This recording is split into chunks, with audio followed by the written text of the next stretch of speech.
Dear students, Durga tutorial के online classes में आपका स्वागत है। आज हम आपको हिंदी व्याकरण का टॉपिक काल पढ़ाने जा रहे हैं, जो 9वीं और 10वीं कक्षा के लिए महत्वपूर्ण है।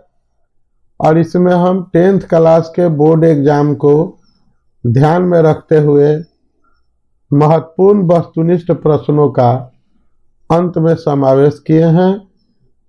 तो आइए पहले हम आपका परिचय काल से कराएंगे, उसके भेदों से कराएंगे, फिर हम आपको क्वेश्चन आंसर कराएंगे। तो आइए आज की पढ़ाई की शुरुआत करते हैं। सबसे पहले हम समझने का प्रयास करते हैं काल किसे कहते हैं।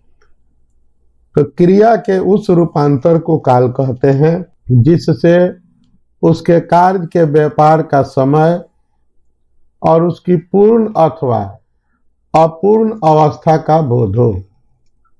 यानी कि काल क्रिया की अवस्था का वर्णन करता है। काल हमें बतलाता है कि क्रिया किस अवस्था में संपन्न हो रही है।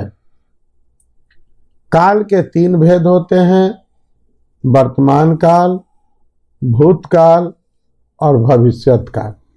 सबसे पहले हम वर्तमान काल पर विचार करेंगे। तो क्रियाओं के व्यापार की निरंतरता को वर्तमान काल कहते हैं। इसमें क्रिया का आरंभ हो चुका होता है, जैसे वह खाता है। यहाँ खाने का कार्य व्यापार चल रहा है, समाप्त नहीं हुआ है। वर्तमान काल के 5 भेद होते हैं।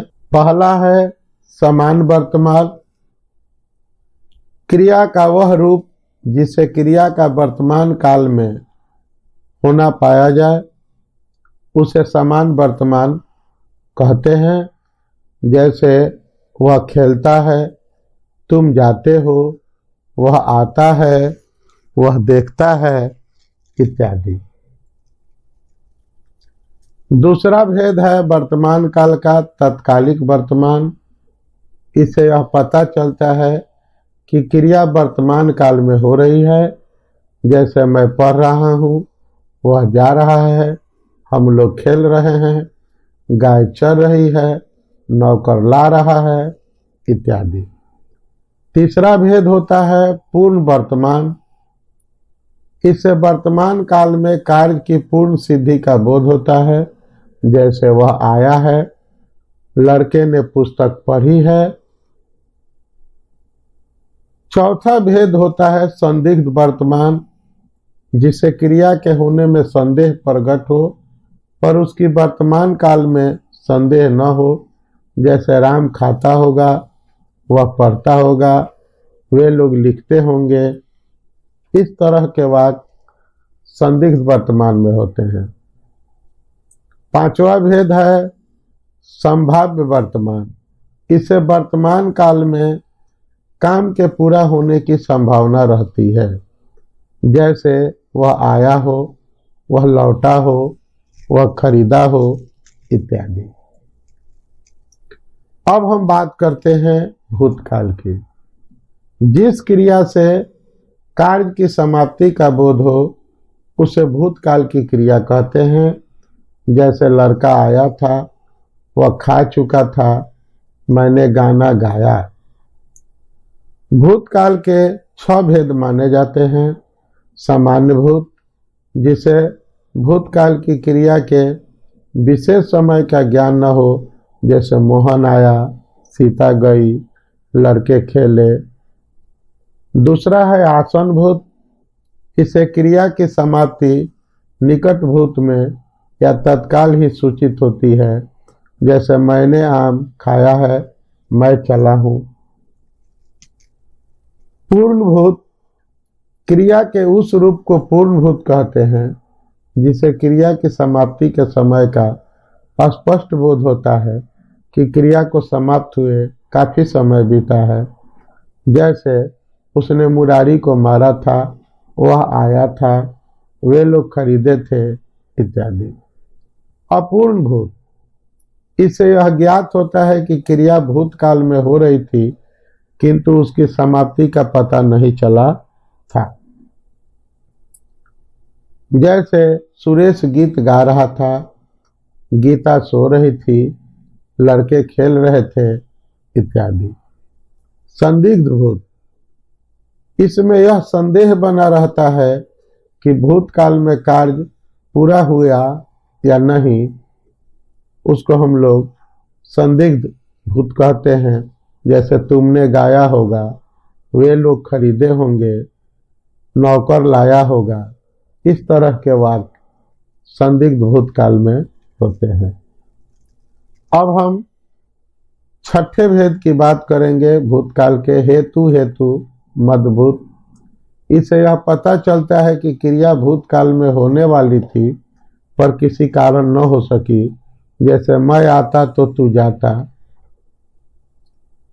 मैं लिखता तो तुम पढ़ते, इस तरह के वाक्य हेतु मदभूत होते हैं। अब हम भविष्यत काल की बात करते हैं। भविष्य में होने वाली क्रिया को भविष्य काल की क्रिया कहते हैं। जैसे वह कल घर जाएगा। इसके भेद 3 होते हैं। समान भविष्य, इससे यह प्रकट होता है कि क्रिया सामान्यतः भविष्य में होगी। जैसे मैं पढ़ूंगा, वह जाएगा।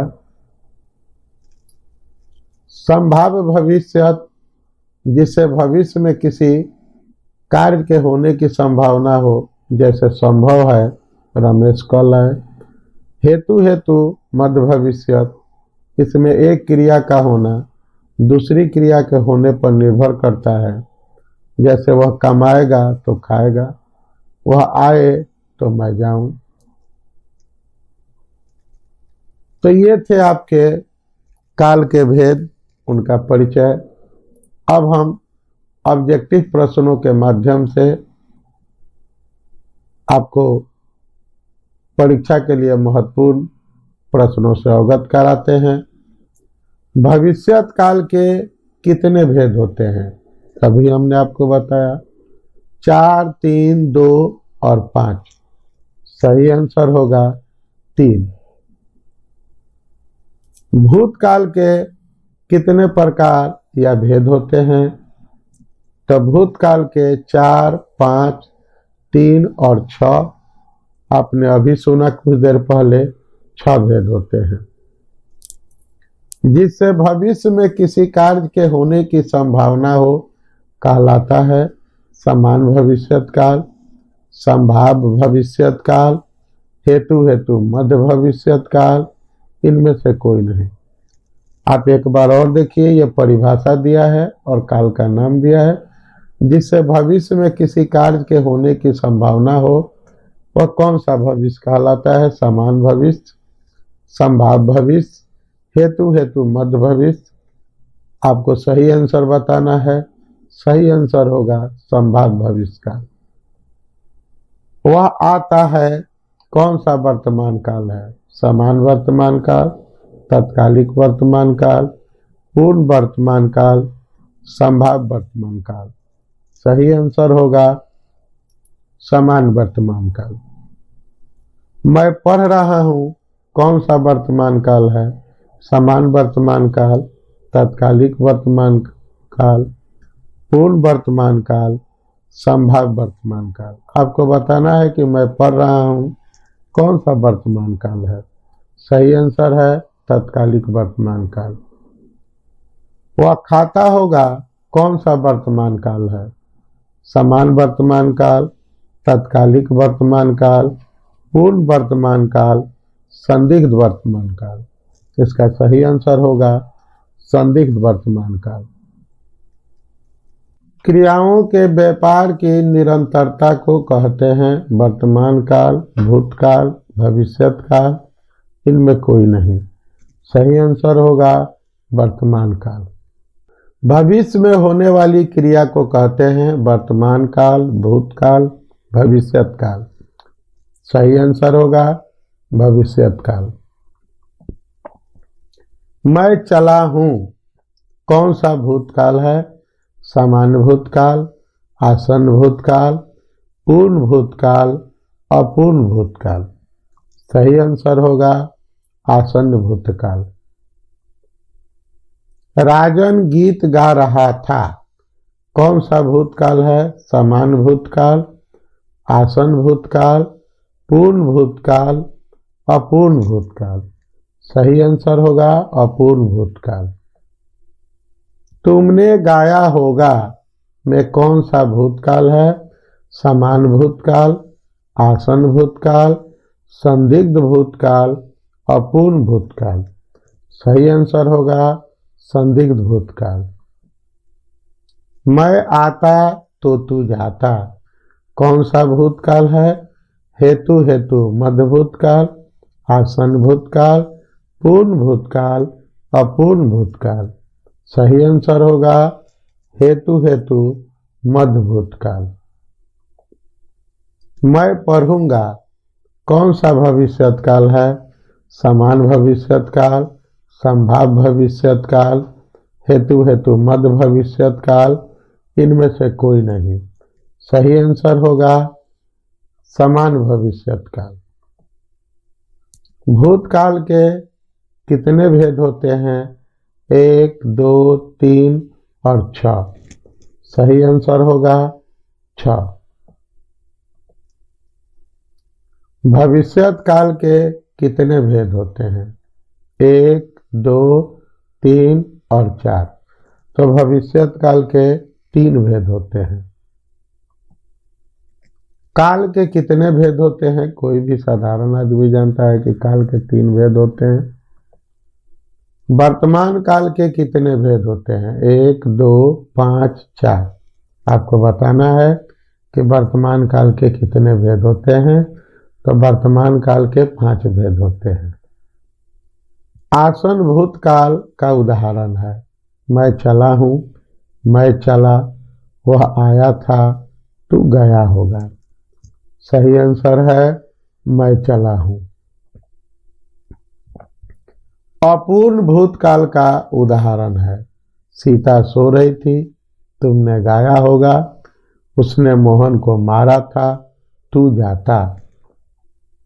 सही आंसर है सीता सो रही थी। मैं पढ़ रहा हूं किस वर्तमान काल में है? समान वर्तमान काल, पूर्ण वर्तमान काल, तत्कालिक वर्तमान काल, संदिग्ध वर्तमान काल। सही आंसर होगा तत्कालिक वर्तमान काल। मैंने आम खाया है वाक्य का उदाहरण है समान वर्तमान काल, पूर्ण वर्तमान काल, आसन्न भूत, अपूर्ण भूत। सही आंसर है आसन्न भूत।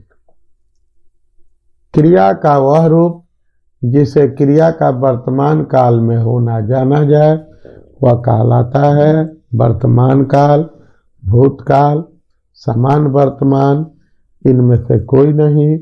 सही आंसर होगा समान वर्तमान।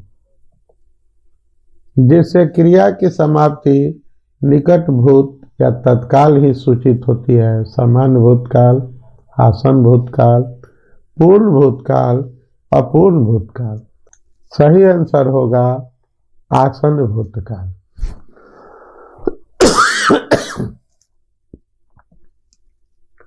इसी के साथ हमारा आज का लेक्चर समाप्त होता है। अगर आपको पसंद आया तो लाइक करें, शेयर करें। अभी तक आप चैनल को सब्सक्राइब नहीं किए हैं तो सब्सक्राइब करें ताकि सबसे पहले आपके पास हमारी सूचना पहुंचे। और कोई सुझाव शिकायत हो तो आप कमेंट बॉक्स के जरिए हमें सूचित करें। मिलते हैं फिर अगले टॉपिक के साथ। तब तक के लिए आप सबको थैंक यू, धन्यवाद।